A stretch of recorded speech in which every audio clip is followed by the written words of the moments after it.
A town and an area built on steel, with an iron core of political independence.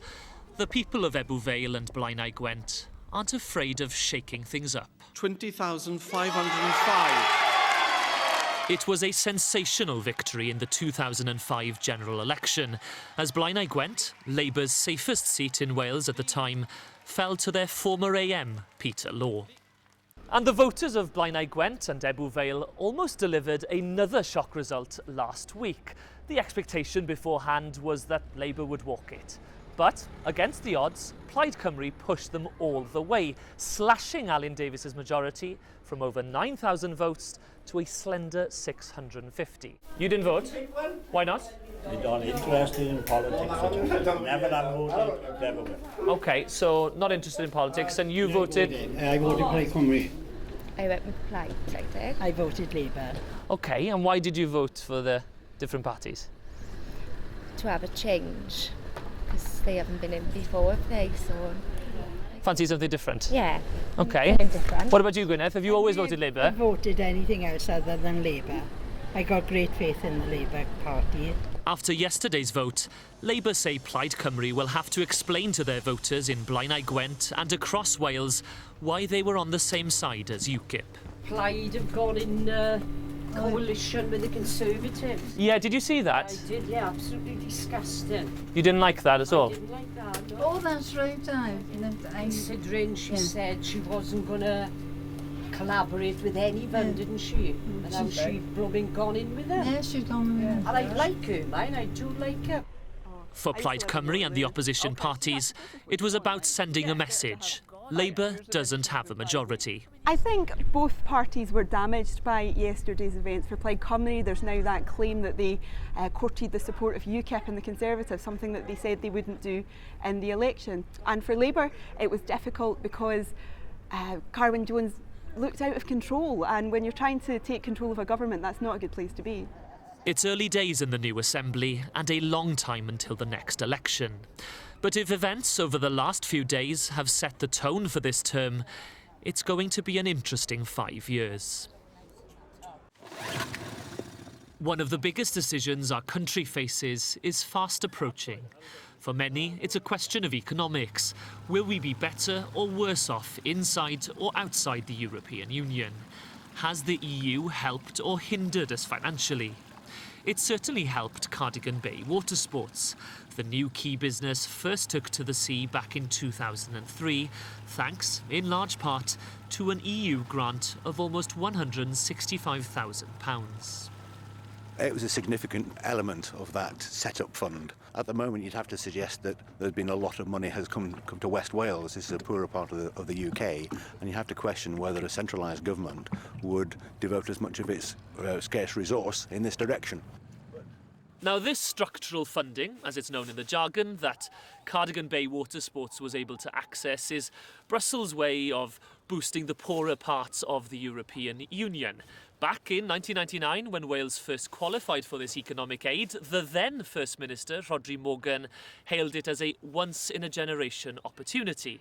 But 17 years later, and this part of Wales still qualifies for the highest level of support.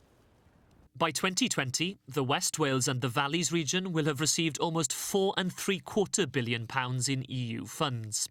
East Wales, a relatively richer region of the EU, will have received over £600 million. To date, some 3,000 projects have had access to the funds that have created an estimated 88,000 jobs. But despite the investment, the West Wales and the Valleys region, according to the latest EU figures, remains the poorest in the UK, unable to bridge the wealth gap with the rest of the European Union. Fortress Plaid Cymru. As political heartlands go, they don't come more vital to the party than North West Wales.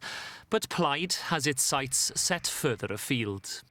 Our ambition for Wales can appeal to all. So said Plaid Cymru ahead of this Assembly election campaign. Now, it's no secret that the self-styled Party of Wales yearns to govern.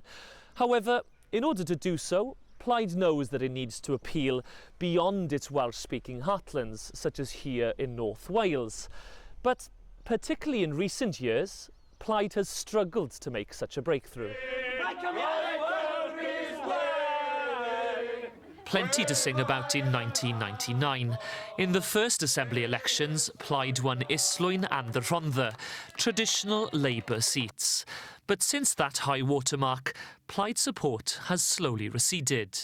The actual breakthrough is a long time coming, but I believe it will come when people see through the fact that the Labour government have been in for 15 years and we're in such a position. We are unified, and I'm proud to say we're going into this election in a better frame of mind, in a more unified frame of mind than we ever have in the last 20 years or so. Thanks, in large part, say many party members, to Leanne Wood's leadership, a Plaid leader who enjoyed unparalleled media exposure during last year's general election campaign. Vote for Plaid Cymru, the Party of Wales. Thank you, diolch yn fawr. And yet, despite a high public profile, the party stood still in terms of the number of seats it has in Westminster. Leanne Wood is now in the spotlight, and there aren't many excuses.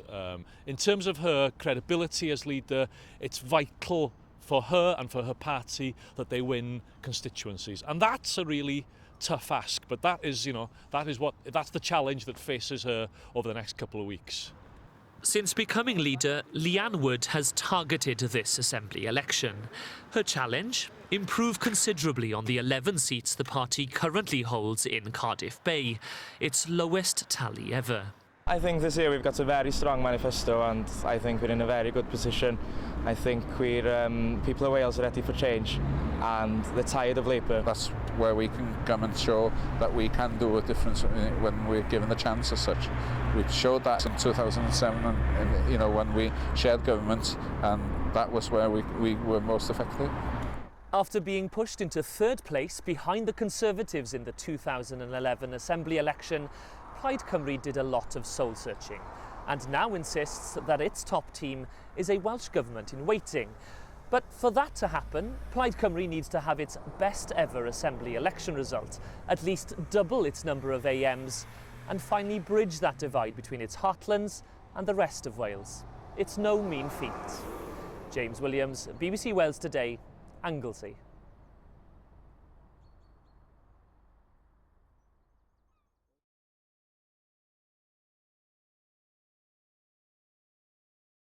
James Williams, our political correspondent there, for just an early sense of how things are going, James. Well, Hugh, the big question in Scotland is whether Labour will be pushed into third place. It's a very different situation here in Wales. Nicola, Labour's pro-EU battle bus rolled into Merthyr Tydfil earlier this morning, giving a sense that the referendum campaign here in Wales is now really moving up a gear. And the Labour Party knows that it has a big challenge on its hands.